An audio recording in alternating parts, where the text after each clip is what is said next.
FIFA থেকে সত্ত্ব কিনে নেওয়া একটি প্রতিষ্ঠান প্রথমে আমাদের কাছে প্রায় 200 কোটি টাকা দাবি করে। আমাদের পার্শ্ববর্তী একটি দেশে 30 মিলিয়ন দিয়ে বিক্রি হয়েছে। বাংলাদেশ টেলিভিশন আগামী ফুটবল বিশ্বকাপ সরাসরি সম্প্রচার অধিকার অর্জন করতে সক্ষম হয়েছে।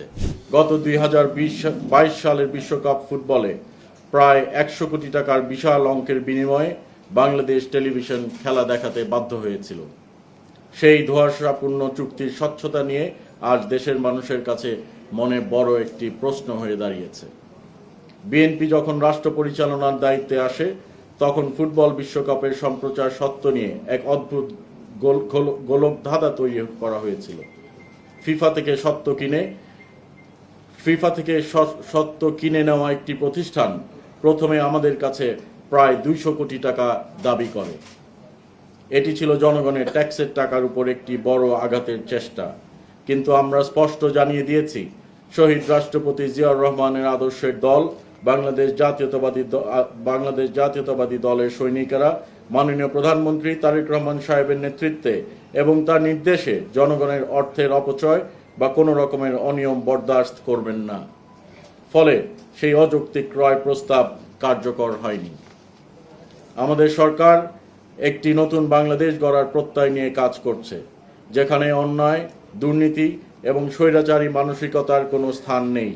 দুর্নীতির বিরুদ্ধে এই আপোষহীন অবস্থান এবং জনগণের অধিকার ফিরিয়ে দেওয়ার এই ত্যাগের অনুপ্রেরণা আমরা পেয়েছি আমাদের নেতা, দেশের কোটি তরুণ স্পন্দন, তারুণ্যের অহংকার মাননীয় প্রধানমন্ত্রী জনাব তারেক রহমান সাহেবের দূরদর্শী নেতৃত্ব থেকে।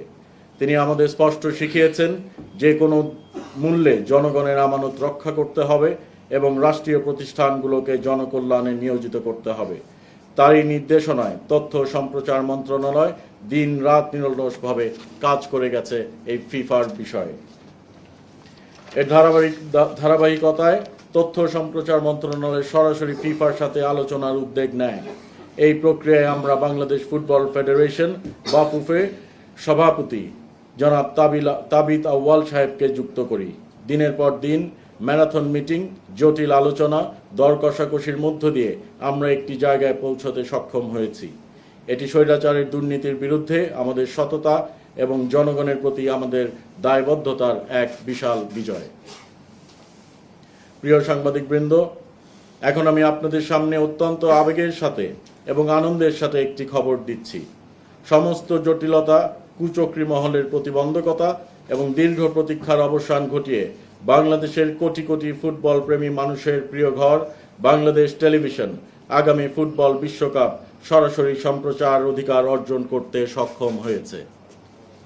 আজ অত্যন্ত গর্বের সাথে ঘোষণা করতে চাই যে অতীতের প্রায় 100 কোটি টাকার লুটপাটের যেই গন্ধ আমরা পেয়েছি, তার প্রথম দাবিকৃত 200 কোটি টাকার যেই ফাঁদ এড়িয়ে আমরা ফিফার সাথে অত্যন্ত সাশ্রয়ী এবং যৌক্তিক মূল্যে চুক্তি স্বাক্ষর করার আহ্বান জানাই। অত্যন্ত স্বচ্ছ প্রক্রিয়ায় এবং বাংলাদেশের নীতিমালার আলোকে এবারের ফুটবল বিশ্বকাপ সম্প্রচারের চূড়ান্ত চুক্তিমূল্য নির্ধারিত হয়েছে মাত্র $3.85 মিলিয়ন, যা বর্তমান বিনিময় হার অনুযায়ী বাংলাদেশের টাকায় প্রায় 47 কোটি টাকার মতো। জনগণের জন্য আনন্দের বিষয় হলো, আমি আবার বলছি, জনগণের জন্য আনন্দের বিষয় হলো এই টাকা বিটিভিকে পরিশোধ করতে হবে না। এর অর্থ আমরা telecom company, satellite TV channels, OTT প্ল্যাটফর্মের কাছে নীতিমালা অনুযায়ী অ্যাডভার্টাইজমেন্ট এবং রাইটস বিক্রি করে প্রায় সকল টাকা উঠিয়ে আনতে সক্ষম হয়েছি। নামমাত্র খরচে বিটিভি ফিফা 2026 খেলা দেখাবে। বিগত সরকারের আমলের চেয়ে এই খরচ শুধু কমই নয়, বরং এটি প্রমাণ করে যে নিয়ত যদি পরিষ্কার থাকে, তাহলে মাননীয় প্রধানমন্ত্রী তারেক রহমান সাহেবের নেতৃত্বে আমরা যেই সততা দেখিয়েছি, সেই সততা দিয়ে দেশের টাকা বাঁচিয়ে জনগণকে পৃথিবীর সেরা সেবা দেওয়া সম্ভব। আমরা টি স্পোর্টস, সময় টিভি, টেলিকম কোম্পানি হচ্ছে গ্রামীণ phone, Bangla link, Telco companies Telco যেগুলো গ্রামীণ ফোন, বাংলা লিঙ্ক অ্যান্ড রবি এক্সিয়াটের সাথে চুক্তি স্বাক্ষর করেছি। না, বাংলা লিঙ্ক, গ্রামীণ এবং রবি যেই অ্যাপসগুলো আছে তারাই স্ট্রিমিং করে এগুলো দেখাবে। ওরা they are also part of OTT. আপনারা যেটা বলছেন কুচক্রী মহল, যেগুলো আমাদের কাছে বিভিন্ন মাধ্যমে অফার দিয়েছে, এগুলো তো দৃশ্যমান থাকে না। একজন মানুষ তো এসে বলবে না যে ভাই আমি এখন ধরেন একজনকে ক্লেম করলাম, বললাম এটা যদি নাম বলি, আমাদের কাছে অফকোর্স প্রমাণ আছে তারা ইয়ে করেছে। আমাদের কাছে যেই সিন্ডিকেট যারা যেটা করেছিল সেটা তো ওরকম প্রমাণ আপনাদেরকে জনসম্মুখে আনলে এটা অনেক বড় একটা ইয়ে হয়ে যাবে সরকারের পক্ষ থেকে বলা। তবে অবশ্যই আপনারাও জানেন, পত্রপত্রিকায় তো আপনারাই লিখেছেন যে 200 কোটি টাকার, আমরা নিজেরা দেখেছি যে 200 কোটি টাকার প্রস্তাবনা দেওয়া হয়েছিল। তো আপনারা যেভাবে জেনেছেন ওইভাবেই আমরাও জেনেছি। ভ্যাট ট্যাক্স আছে, এবং আপনি 72 কোটিটা বলি, এটা আমাদের জন্য বরাদ্দ করা হয়েছে। 72-এর উপরে যাওয়ার কোনো প্রশ্নই ওঠে না, এবং এটা ভ্যাট ট্যাক্স ইনক্লুড করে বলা হয়েছে। আমরা 3.85 মিলিয়ন যেটা পাঠাচ্ছি মার্কিন ডলারে, ওটা তো 72 আসে না। 3.85 মিলিয়ন মার্কিন ডলার ইজ ইয়োর কি নাম্বার? 47 সামথিং। এটা তো ডলারের রেট 47 সামথিং।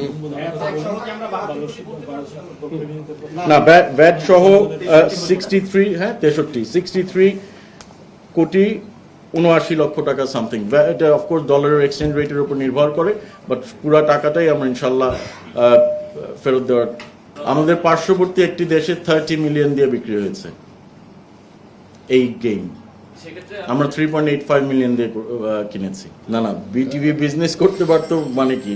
এটা তো 200 কোটি টাকা দিয়ে অফার করছিল, বিটিভি কে 200 কোটি টাকা দিয়ে বিক্রি করবে। নট নেসেসারিলি যে 200 কোটি টাকা দিয়ে তারা। লোক, আমি এই জিনিসটা একটু আপনাদেরকে এটা ভেরি গুড কোয়েশ্চেন। যদি আপনার কোয়েশ্চেন যে আনসারটা চাচ্ছিলেন, এটা আমি ভিন্নভাবে ডাইরেক্টলি দিচ্ছি। গতবার যে 96 কোটি টাকা দিয়ে বিটিভি কিনেছিল, বিটিভির কয় টাকা লাভ হয়েছে? 0, বিগ 0, ডাবল 0, ট্রিপল 0। এইবার বিটিভি কি আলটিমেটলি কোনো টাকা পরিশোধ করতে হবে? বিটিভির কোনো খরচ হবে না। So you see the difference. 200 কোটি টাকা কিন্তু যে তারা আর্নিং করে দেখাবে তা না। তারা বলেছিল 200 কোটি টাকা দিয়ে বিটিভি কিনবে, কিন্তু ব্যবসা করবে কিন্তু আরেকজন। সো আলটিমেটলি 200 কোটি টাকা যদি বিটিভি কিনতো, বিটিভিতে 200 কোটি টাকা কি উঠানোর মতো প্রোডাক্ট? আপনি এই ফোনটা যার কাছেই বিক্রি করেন, it has a set value.